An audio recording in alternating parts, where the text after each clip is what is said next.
Sadness, नीचा महसूस होना और डेली एक्टिविटीज़ में इंटरेस्ट या खुशी का न होना हम सभी के लिए परिचित भाव है, लेकिन अगर वे हमारे जीवन को दृढ़ता से प्रभावित करते हैं तो वो डिप्रेशन हो सकता है।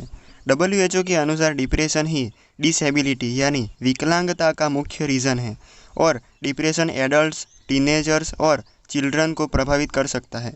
इस वीडियो में बात करेंगे कि डिप्रेशन क्या है और इसके कारण क्या है, कैसे होता है डिप्रेशन और इसके प्रकारों और ट्रीटमेंट्स के बारे में भी जानेंगे।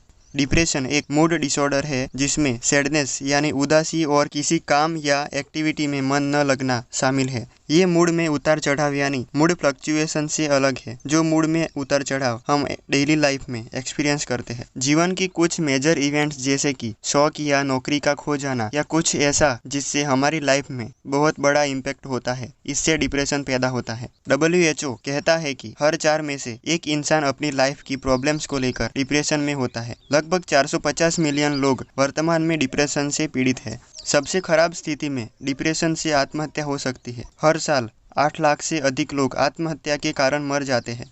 सुसाइड 15 से 29 एज ग्रुप के बच्चों में मृत्यु का दूसरा प्रमुख कारण है। और हमारे इंडिया की बात करें तो 20 में से एक भारतीय डिप्रेशन का शिकार है। 2012 में भारत में 2,98,000 सुसाइड्स हुए, जिनमें 15 से 49 एज ग्रुप के लोग ज्यादा थे। दुनिया भर में हर साल लगभग 8 लाख लोग आत्महत्या करते हैं। इनमें से 1,35,000 यानी 17% लोग इंडियन हैं। डिप्रेशन कई हफ्तों, महीनों या वर्षों तक रहता है और इसके लक्षण कम से कम 2 हफ्ते तक रहते हैं। उदास मन, भूख में बदलाव, स्लीपिंग प्रॉब्लम्स जैसे कई सिम्टम्स डिप्रेशन के होते हैं। महिलाओं की बात करें तो CDC के अनुसार महिलाओं में पुरुषों की तुलना में डिप्रेशन 2 गुना है। पुरुषों में, जैसा कि आप मूवीज में देखते हैं, वैसे ही रियलिटी में भी डिप्रेशन से ग्रस्त पुरुषों में महिलाओं की तुलना में अधिक मात्रा में गुस्सा प्रदर्शित करना, अधिक अल्कोहल पीना और डिसऑर्डर के परिणाम स्वरूप रिस्क लेने की पॉसिबिलिटी अधिक होती है। कॉलेज में टाइम स्ट्रेसफुल हो सकता है। उस स्टूडेंट को पहली बार दूसरी और नई लाइफस्टाइल, कल्चर्स और कई नए एक्सपीरियंस होते हैं। ऐसा नहीं है कि इसके कारण सभी स्टूडेंट डिप्रेशन फील करते हैं, पर कुछ स्टूडेंट को इन चेंजेस का सामना करने में कठिनाई होती है और इससे क्या होता है वो तो आप अनुमान लगा ही सकते हैं। कॉलेज में स्टडीज पर कंसंट्रेशन न होना। इंसोम्निया एक स्लीपिंग डिसऑर्डर है जो नियमित रूप से दुनिया भर में लाखों लोगों को इफेक्ट करता है। भूख में कमी या वृद्धि, उन सोशल सिचुएशन और एक्टिविटी को अवॉइड करना जिसमें अच्छा फील होता था, ये सब कॉलेज स्टूडेंट की डिप्रेशन के सिम्टम्स है। मेडिकल कम्युनिटी डिप्रेशन को पूरी तरह से नहीं समझता है। यहाँ ऐसे कई संभावित कारण हैं और कभी कभी विभिन्न कारण इन लक्षणों को ट्रिगर करते हैं। डिप्रेशन ट्रीटेबल है और सिम्टम्स को मैनेज करने में आमतौर पर 3 घटना शामिल है: सपोर्ट, साइकोथेरापी और ड्रग ट्रीटमेंट। सपोर्ट यह प्रैक्टिकल सॉल्यूशन पर डिस्कस करने और फैमिली मेंबर्स को एजुकेट करने से लेकर हो सकता है। साइकोथेरापी टॉकिंग थेरापी के रूप में भी जाना जाता है। इसमें काउंसलिंग यानी परामर्श और CBT शामिल है। ड्रग ट्रीटमेंट जिसमें डॉक्टर्स के द्वारा ट्रीटमेंट होती है।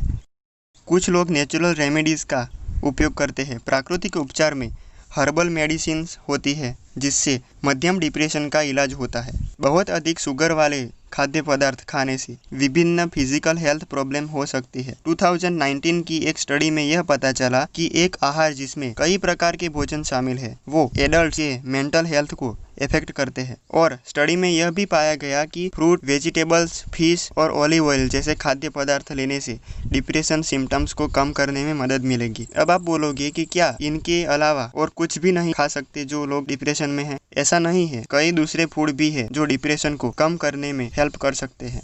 अब बात करते हैं एक्सरसाइज। तो जो एरोबिक एक्सरसाइज होती है वो एंडोर्फिन नामक हार्मोन के स्तर को बढ़ाता है और न्यूरोट्रांसमीटर को उत्तेजित करता है जो मूड से जुड़ा हुआ है। ये हल्के डिप्रेशन से राहत दे सकता है। मेजर डिप्रेशन ग्रस्त व्यक्ति दुख के कांस्टेंट स्टेट को अनुभव करता है। वो लोग उन एक्टिविटीज में इंटरेस्ट खो सकते हैं जिनमें से वो आनंद लेते थे। पर्सिस्टेंट डिप्रेसिव डिसऑर्डर डिस्थाइमिया के रूप में भी जाना जाता है। इस डिसऑर्डर में लगातार डिप्रेशन इस डिसऑर्डर का कारण बनता है जो कम से कम 2 साल तक रहता है। इस डिसऑर्डर वाले व्यक्ति में मेजर डिप्रेशन के सिम्टम के साथ साथ दूसरे हल्के लक्षण भी हो सकते हैं। Bipolar disorder depression bipolar disorder का एक कॉमन सिम्पटम है और रिसर्च से यह पता चला है कि इस डिसऑर्डर वाले लोगों में आधे समय के आसपास सिम्पटम हो सकते हैं। यह बाइपोलर डिसऑर्डर को डिप्रेशन से अलग करना कठिन बना सकता है। साइकोटिक डिप्रेशन, कुछ लोग डिप्रेशन के साथ साथ साइकोसिस को भी एक्सपीरियंस करते हैं। साइकोसिस यानी मनोविकार, जिसमें भ्रम भी शामिल हो सकता है, जैसे कि गलत विश्वास और वास्तविकता से अलग होना। इसमें हेल्यूसिनेशंस यानी मतिभ्रम भी शामिल हो सकता है। इसके बाद आता है major depressive disorder with seasonal pattern. पहले सीजनल एफेक्टिव डिसऑर्डर या एसएडी कहा जाता था। इस प्रकार का डिप्रेशन दिन के उजाले की कमी से संबंधित है। इस वीडियो में बस इतना ही। जैसा कि मैंने कहा था, इस वीडियो में हमने जाना कि डिप्रेशन क्या है, कैसे होता है, इसकी ट्रीटमेंट्स और डिप्रेशन के प्रकार के बारे में अच्छे से नॉलेज गेन की। तो ऐसे ही नॉलेजेबल और साइंस रिलेटेड वीडियोस आपको इस चैनल पर देखने को मिलेंगे, तो चैनल को सब्सक्राइब जरूर करें। तो मिलते हैं अगली वीडियो में नए इंटरेस्टिंग वीडियो के साथ।